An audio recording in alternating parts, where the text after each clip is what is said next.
Welcome to Dermatology Discussions. Have you ever noticed a skin mark that, well, it just stubbornly refuses to fade no matter how much you avoid the sun? Uh-huh. Those persistent spots. Exactly. We're diving into those today and exploring what really sets them apart. And today we're focusing specifically on lentigines. You know, those light to dark brown or even black macules. Macules, so flat spots? Flat spots. And the key thing is they don't disappear just because you get out of the sun. Unlike, say, simple freckles sometimes. Okay. Let's explore their characteristics, Right. maybe what causes them, and what their presence might signify for patients. Sounds good. So, starting off, what are the key features? How do we define a lentigo? Okay, so fundamentally, they're hyperpigmented macules, flat areas of darker skin. Right.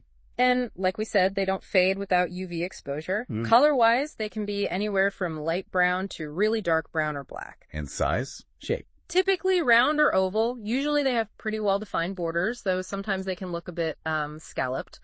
Generally quite small, under 5 millimeters usually. And location? Mostly sun-exposed areas. Primarily, yes. That's where you'll typically find them. Face, hands, arms, shoulders. Places that see a lot of sun over the years. Okay. Now, if we were to look microscopically, what's happening down at the cellular level? Well, under the microscope, you see a few key things. First, there's increased melanin pigment right there in the basal cell layer of the epidermis. The bottom layer. Exactly. And importantly, there's actually an increased number of melanocytes, the pigment-producing cells, compared to the skin right next to it. Ah, so more cells, not just more pigment. Precisely. But they're arranged singly, kind of spread out along that basal layer. They aren't forming nests or clumps like you see in nevus or moles. That's a critical distinction. It really is. You also see melanin hypopigmentation within the melanocytes themselves, and it gets transferred to the surrounding keratinocytes.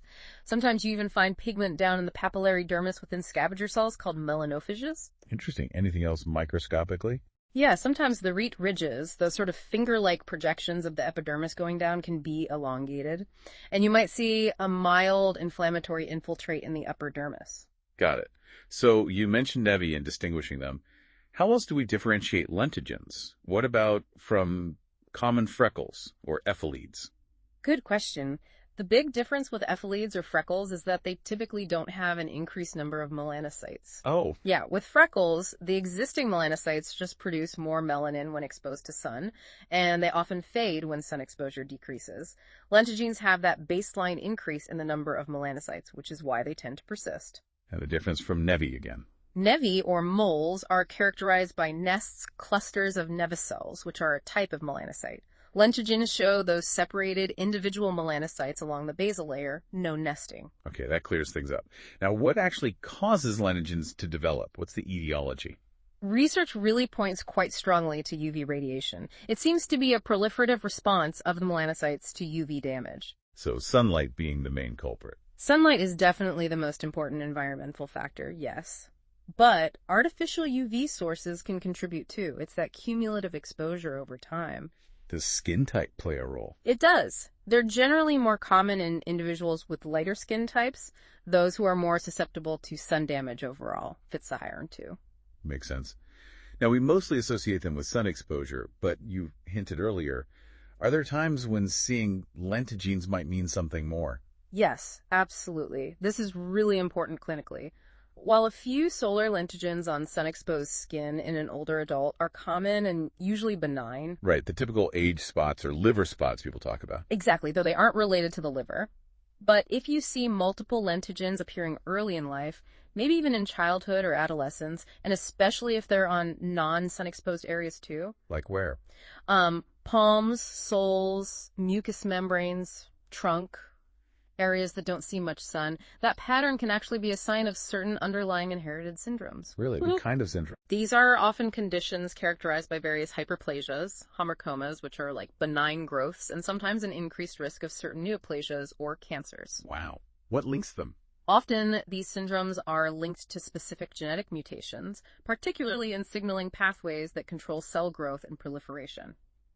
Research has highlighted the RAS-MAP kinase pathway and the mTOR pathway as being frequently involved. So seeing widespread lentigines, especially early on, should prompt a look for other signs. Definitely. It warrants further investigation to consider these potential systemic associations. It's not just a skin finding in those cases. Okay. Shifting gears slightly, what about dermoscopy?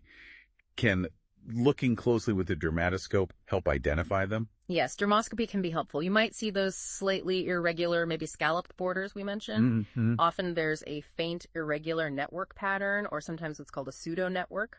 You can also see areas that are more uniform, kind of structureless brown pigmentation. So those features together can point towards a lentigo.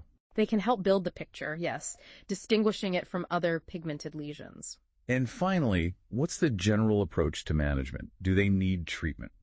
Generally, no. Lentigines themselves are benign and usually pretty static. They don't change much over short periods. So active treatment isn't typically required for the lesion itself. Given the cause. Exactly. Since they're linked so strongly to sun exposure, the most important management advice is photoprotection. Sunscreen, protective clothing, seeking shade.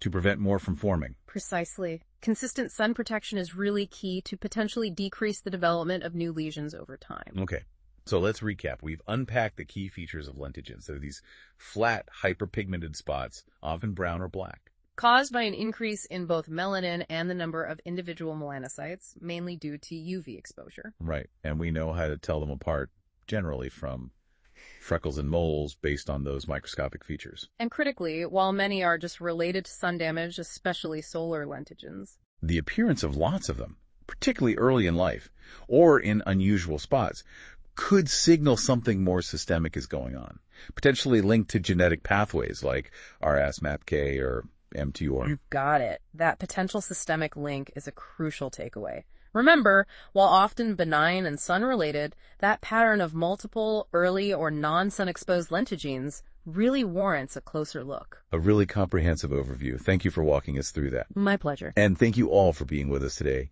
If you like being with us, subscribe for great content like this.